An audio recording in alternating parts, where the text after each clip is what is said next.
साथियों नमस्कार। इस वक्त हमारे साथ मौजूद हैं प्रोफेसर विक्रम इलाहाबाद यूनिवर्सिटी से। सर का सबसे पहले बहुत बहुत स्वागत करते हैं सर। धन्यवाद धन्यवाद आप। सर अभी बोध गया में बौद्ध लोगों ने आंदोलन छेड़ दिया है कि बोध गया पर जो अराजक तत्वों द्वारा जो इलीगल तरीके से देखा जाए तो वहां पर जो क्योंकि सारे धर्म पे अगर देखा जाए तो उनका ही नियंत्रण होता है। जैसे कि हिंदू धर्म में हिंदू लोगों का नियंत्रण होता है, बौद्ध धर्म में तो ऐसा नहीं देखने को मिलता है। बहुत सारे आरोप लगते हैं कि जो बोध गया में बताया जा रहा है कि महंत हैं, जो ब्राह्मण कम्युनिटी आते हैं, उन्होंने वहां पर जिस तरह बुद्धिज्म पर कब्जा करके बैठे हुए हैं, तो इसको लेकर आंदोलन कर रहे हैं कि बौद्ध गया बौद्धों के हवाले कर दिया जाए। क्या कहेंगे सर? धन्यवाद आपको। देखिए, दरअसल यह एक षड्यंत्र है और ये षड्यंत्र बुद्धिज्म के खिलाफ, दलित के खिलाफ और मुस्लिम के खिलाफ चल रहा है। बोध गया के संदर्भ में ये कहना चाहता हूँ कि अगर मैं थोड़ा सा पीछे जाऊं इतिहास के और पूरे भारत नहीं पूरे वर्ल्ड के संदर्भ में बात करना चाहूंगा, तो पूरे वर्ल्ड में राइट विंग का एक बयार बह रही है, हवा चल रही है, और जिसको मैं कहता हूँ कि ये रिलीजियस नेशनलिज्म है, धार्मिक राष्ट्रवाद का बयार बह रही है।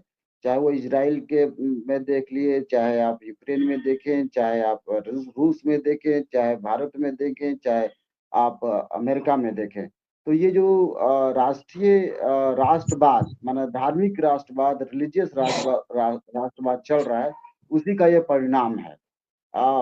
इससे पहले भी रोमिला थापर जैसे इतिहासकारों ने इसको छद्म राष्ट्रवाद की संज्ञा दिया है। और एक एरिक हॉब्सबॉम है, उन्होंने इसको हिस्ट्री से जोड़कर देखने की कोशिश की है।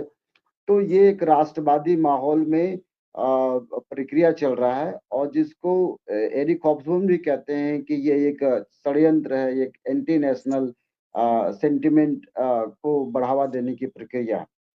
इससे पहले कि हम बोध गया में आए, आपको ये पता है कि अब जो प्राचीन काल है, मेरे पास कई किताबों के हवाला से मैं कह सकता हूँ, खुद रोमिला थापर की किताब है, अम्बेडकर की किताब है, प्राचीन काल के जितने भी इतिहासकार हैं सबके हवाले से बात कर रहा हूँ कि प्राचीन काल का जो डोमिनेंट था वो बुद्धिज्म का डोमिनेंट था, और हर जगह पे आर्कियोलॉजिकल एविडेंसेस हमारे पास हैं, लिटरेरी एविडेंसेस हमारे पास है, मेमोरीज हमारे पास हैं। सभी के हवाले से मैं कह रहा हूँ कि कभी अयोध्या जिसे अयोध्या बना दिया गया, पहले कभी वो साकेत हुआ करता था, और आपको पता है कि सुप्रीम कोर्ट में 5 इतिहासकारों के हलफनामा देने के बावजूद भी साकेत जो कभी बुद्धिस्ट नगरी हुआ करता था, उसको हिंदू नगरी बना दिया गया और वहां पे मंदिर बना दिया गया है। ये सबको पता है। उसी तरह से क्रियाकलाप बुद्धिज्म का जो मुख्य क्षेत्र है बौद्ध गया, जहाँ पे गौतम बुद्ध को ज्ञान की प्राप्ति हुई थी, बौद्ध वृक्ष के नीचे प्राप्ति हुई थी, उसको भी ये चाह रहे हैं कि ब्राह्मणों के हवाले कर दिया जाए या हिंदू धर्म के हवाले कर दिया जाए। इसका सबसे बड़ा एग्जाम्पल आप ये देखिए कि जो 1949 का एक्ट बना है, जो बौद्ध गया टेम्पल एक्ट है, उस एक्ट के तहत इन्होंने 4 पुजारी जो हैं, या जो 4 सदस्य हैं, प्रबंधक कमेटी है, जो पूजा की प्रबंधक कमेटी है, उसमें 4 हिंदू हैं, मोस्टली ब्राह्मण्स हैं, और 4 बुद्धिस्ट हैं, और 1 जिला कलेक्टर हेड होते हैं। यानी जी जी। केंद्र सरकार और राज्य सरकार दोनों का इन्वॉल्वमेंट है, और ये घटना 1949 से है। अब 1949 से लेकर के 2025 का चल रहा है, जिसमें कि कांग्रेस की सरकार भी रही है और बीजेपी की सरकार रही है। तो कांग्रेस की सरकार के जमाने में इसको सॉल्व कर लेना चाहिए था, लेकिन ये सॉल्व नहीं हो पाया, और बीजेपी अब इसको अपने तरफ से अपना लाभ लेना चाहती है, इसीलिए इन पुजारी को कंटिन्यू करने को दे रही है। और जो पुजारी वहाँ पे हैं, जो मुख्य पुजारी हैं, उन्होंने जो जो हमारे गौतम बुद्ध की मूर्तियां रखी गई हैं, उनको 5 पांडव बता करके कि नकुल, सहदेव, कृष्ण, अर्जुन की बात, और उस पर कृष्ण का फोटो लगा हुआ है। कृष्ण जो मुख्य जो गर्भगृह है, उसमें मुख्य फोटो में कृष्ण का लगा हुआ है। तो ये जो महंतों का जो चाल है, मतलब यहाँ जो पंडितों का चाल है, वो यही चाल है कि बौद्ध गया को ये हिंदू मंदिर साबित करने की कोशिश कर रहे हैं, कि जो कि इतिहास का, आर्कियोलॉजी का और लिटरेरी सोर्स का कोई सपोर्ट उस बात को नहीं करता है। इतना ही नहीं सर बल्कि वहां पे सर सिर्फ मैं ये सिर्फ यहाँ पर रोकना चाहूंगा आपका सर। जो एएसआई है, जो पुरातात्विक विभाग है, वो क्या कर रहा है सर? क्योंकि जिस तरह आप बता रहे हैं वहाँ साक्ष्य तो बुद्धिज्म का पूरा है। जिस तरह वहां पर जो बौद्ध, जो भगवान बुद्ध के जो मूर्तियां हैं, उनको जिस तरह उनके साथ छेड़छाड़ की जा रही है, तो इस पर तो पुरातात्विक विभाग उस पर कुछ एक्शन नहीं ले रही है। पुरातात्विक विभाग एक्शन क्यों लेगी? पुरातात्विक विभाग भारत सरकार के अंडर में काम कर रही है। और मैंने आपको ये बताया है कि भारत सरकार किस तरफ चल रही है, तो रिलीजियस नेशनलिज्म, राष्ट्रीय धार्मिक राष्ट्रवाद की तरफ बह रही है। तो वो तो जबरदस्ती, राष्ट्रवाद क्या एक नेगेटिव फैक्टर है, वो तो जबरदस्ती बल बल बलपूर्वक हर चीज को कब्जा करना चाहती है। तो बुद्धिज्म को भी कब्जा, ये तो यूनिफॉर्मिटी करना चाहते हैं, one nation one theory one, ये सब वननेस पे चलना चाहते हैं। तो ये चाहते हैं कि भारत में वन रिलीजन रहे, वो दैट इज हिंदू धर्म। तभी तो ये इस पे कर रहे हैं, माना इनका जो पूरा आरोप है कि भारत में हिंदू धर्म रहे, तभी तो हिंदू धर्म हो या मुस्लिम धर्म हो, ये सबको समाप्त करने की कोशिश कर रहे हैं कि सब समाप्त हो जाए, केवल हिंदू धर्म बचा रहे। तभी यहाँ पे महंत को पांचों पांडवों का रूप स्थापित करने की कोशिश कर रहे हैं। इसके बाद कृष्ण भगवान की फोटो वहां लगाया हुआ है। इस शिवलिंग की भी स्थापना वहां पे कर दिया गया, जिसको कहते हैं कि दीवा के रखा गया था। तो शिवलिंग की भी बात हो गई है। कुछ मंदिरों का भी निर्माण कर दिया गया। क्यों कर दिया गया? ये जो चार पंडित वहां पे, जो चार सदस्य हैं प्रबंधक कमेटी के, वो लोग बना रहे हैं। अब आर्कियोलॉजिकल एविडेंस तो यही कह रहा है कि वहां पे कभी शिव भगवान का मंदिर नहीं था, वहां पे कभी गौतम बुद्ध, वहां पे कभी पांचों पांडवों की जिक्र नहीं है। इसका सबसे बड़ा एग्जाम्पल है कि जब फाहियान वहां पे आता है, ह्वेनसंग वहां पे आता है, तो उसने अपने राइटिंग में कभी इस बात का जिक्र नहीं किया है कि वहां पे कभी हिंदू टेम्पल्स रहे हैं, हिंदू मंदिरों की बात अपने पूरी किताब में उन्होंने लिखा है। उसके बाद एक बुकानन नामक ट्रेवलर रहे हैं, वो भी जो बिहार में गए हैं, बोध गया है, वो भी अपनी किताबों में जिक्र नहीं कर रहे हैं, बल्कि बोध गया का जिक्र कर रहे हैं। तो एविडेंस ये कर रहा है। अच्छा, इस पे भी आप ना माने कि लिटरेरी एविडेंस है, तो आर्कियोलॉजिकल एविडेंस को मानिए। तो अलेक्जेंडर कनिंघम ने आर्कियोलॉजिकली एविडेंस किया, उसने किताब भी लिखा, Buddhist temple, Buddhist monuments in India. उस बुद्धिस्ट मॉन्यूमेंट इंडिया में बुद्धिस्ट मॉन्यूमेंट ऑफ गया की जिक्र किया है, कि गया में किस तरह से मॉन्यूमेंट है। तो अलेक्जेंडर कनिंघम ने तो ये साबित किया हुआ है कि वहां पे बुद्धिस्ट है। और हर जो भरहुत का जो स्तूप है, उसमें भी ये साबित हुआ है कि वहां पे गौतम बुद्ध की मूर्तियां हैं, और ये तीर्थ स्थल है। तो ये तो क्या है ना, कि वो आर्कियोलॉजिकल एविडेंस होने के बावजूद भी, लिटरेरी एविडेंस होने के बाद भी, ये जानबूझ करके षड्यंत्र करके एक दुनिया में परसेप्शन बनाना चाहते हैं।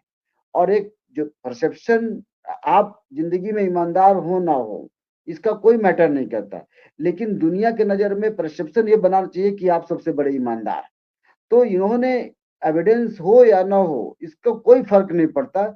ये एक परसेप्शन बनाना चाहते हैं, कि इमेज बनाना चाहते हैं दुनिया के नजरों में, कि देखिए बौद्ध गया जो है वो बुद्धिस्टों का नहीं होकर के हिंदुओं का है। अब ये तो ताजमहल में भी शिवालय ढूंढ रहे हैं, ये सांची में भी मंदिर ढूंढ रहे हैं, ये आपके कुतुब मीनार में भी मंदिर ढूंढ रहे हैं। कुतुब मीनार पे भी विवाद खड़ा कर दिया था। अभी आपके जमुई से एक लड़की है जो मस्जिद में जाकर हनुमान चालीसा पढ़ रही है, कुछ दिन बाद उसको भी कह देंगे कि यहाँ भी मंदिर था। आपके सामने बनारस का एग्जाम्पल है, आपके सामने मथुरा का एग्जाम्पल है।